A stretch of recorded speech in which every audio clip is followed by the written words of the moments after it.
All right, welcome back on our look through the dog years. Waiheke Whisky's second sort of work in progress, sneak peek, quick look through their spirits, both old, young, maturing, developing, and some of them already done, like these next few. Starting with the Sweetwater, which sounds rather interesting. I'm going to make my pulling it out of the cardboard box face again, hopefully.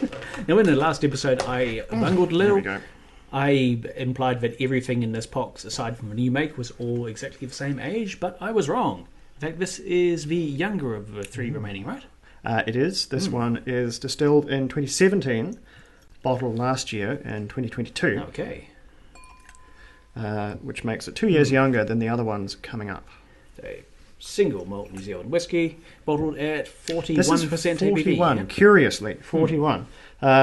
Waiheke does not seem to have any interest in bottling the whiskey at any sort of a consistent standard strength, so we've got That's a whatever they different deem- strength for deem every fit, single bottle. Whatever's today. right and proper. Cool, okay. And what are the casks as well of this one? Well, we've got, we had to once again look something up for this one because we have, in addition to ex-bourbon barrels, we have STR barrels. STR barrels. And that is, in fact, just the scraped, toasted, and recharred barrels. So they are basically ones that have been reworked really from the bottom up. They've been completely reconditioned to function. You probably wouldn't say they'd function as virgin oak barrels, but they have been given a completely new lease on life and presumably do not impart a great deal of their prior their prior spirit that they housed previously, be they bourbon or wine casks. That's probably been largely lost in the process of scraping and recharring. So just the wood in those ones. Well, Sweetwater is certainly an appropriate name based on that nose. Yeah, lovely colour Yeah, there. that is a rich natural colour after a mere 5 years, was it? Ooh, 2017, goodness. 2022? Let's do the maths. That sounds about right, doesn't it? Sounds about right. And yes, I agree. That's an absolutely gorgeous nose. Honey, sweet citrus. They're asking Citrus us to look confectionery. for orange, and I super duper agree. There's so much orange citrus on this. A really beautifully sweet, think candied peel on this one, or sort of boiled sweets. Really, really nice. But not the oodles of vanilla and lemon I'm used to expecting from bourbon casks, so that's good. Nice different twist. Yeah. Gorgeous. All right, on the palate.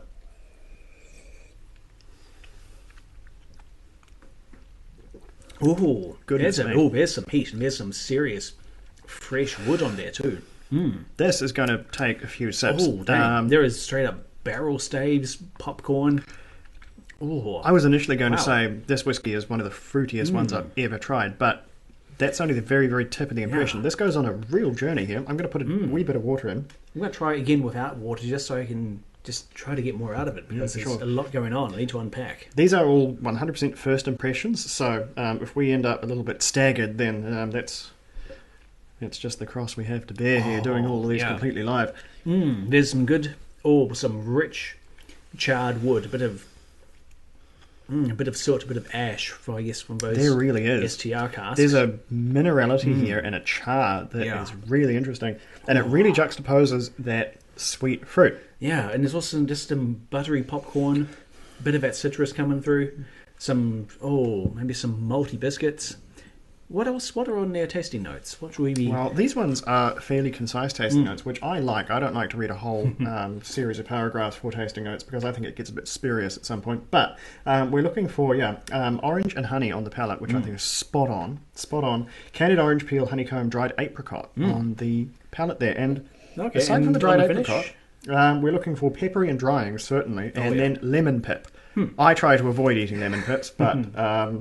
a bit in the odd lemon pip now and then, Maybe. and there's a woody bitterness to them. For sure. Yeah, this one goes on really quite the odyssey of flavour. You get that really sweet orange citrus up front, and then it just sort of takes this real sharp plunge into very, very oak-driven flavours with a really charry minerality on there that really, really dries up the finish. A smidge of water has taken away so much of that char and wood, replacing it with sweet citrus. I think the benefits lowers the strength, maybe. It does come alive a little bit with that fruit with an addition of water. What an interesting whiskey. What a funny one.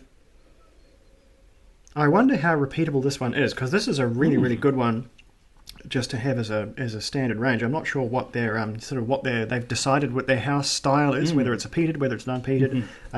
Hopefully a bit of variety. I like the sheer range we've experienced so far. Yeah, for sure. I was able to during my travails at Dramfest catch up with the team from Waiheke, which were there in absolutely fine display, with one of the most stunning booths that were there, especially from the local offerings. They could have had a fight with the Cardrona, and all bets would be off as to who had won the no expense spared battle there. But they were looking very, very sharp there at Dramfest, and I was able to sit down with or rather stand up because he's very, very tall, with a chat there, and but Dramfest, as it turns out, and I might even put a wee bit of footage in there, is a place where audio recordings go to die, because there was live music playing and it was so loud that even using our wee lav mic here, I don't think I'm going to be able to salvage it. So we might just have to go and speak to them on the computer, like like normal. Like an everyday conversation through a Zoom meeting, because I'm sure they'd have some interesting stuff to say about their processes. And the question that's on my lips is, what do they consider the core style behind Waiheke Whisky? Because we've tasted so many whiskies and not one of them has been the same. I wonder if they're still figuring it out themselves. It's still like oscillating backwards and forwards to find what the style is, but that'd be a fascinating thing to find out. So these ones, now they're whiskey now, they are full-blown whiskey. We're allowed to score these, and so that's where things get more exciting and a lot trickier for us. New make, we can enjoy that, and good, no, nothing riding on it, no contention there. But this time it's time to levy some scores. And this one, for me, I really do like it. I wonder if that minerality and that char is just a hair too strong on the finish, that sort of knocks the balance on this one. But it's a lovely, lovely old whiskey. It's probably hovering between 86 and 87, and I'll give it the 87. Really, really good stuff on this one. What do you think? I'm going 1 point higher at 88. It has such a clear and strong focus, especially before water is added, where you have that alarmingly sweet nose, or that delicious honey and fruit, followed by that immediate, just quick switch to the char and the wood taking centre stage on the tongue. It's such a stark contrast. I mean, it softens so much with adding just a little water. It is good. It is a diverse whiskey in a single bottle. Yeah, dynamic for sure. All right, well, that is a hell of a strong start. Let's see if the others, which are in fact even older, let's see if they can keep the quality going. I think, based on past experience, they probably will, but who knows? We haven't tried them. We'll just have to see. Join us for that one. Slander.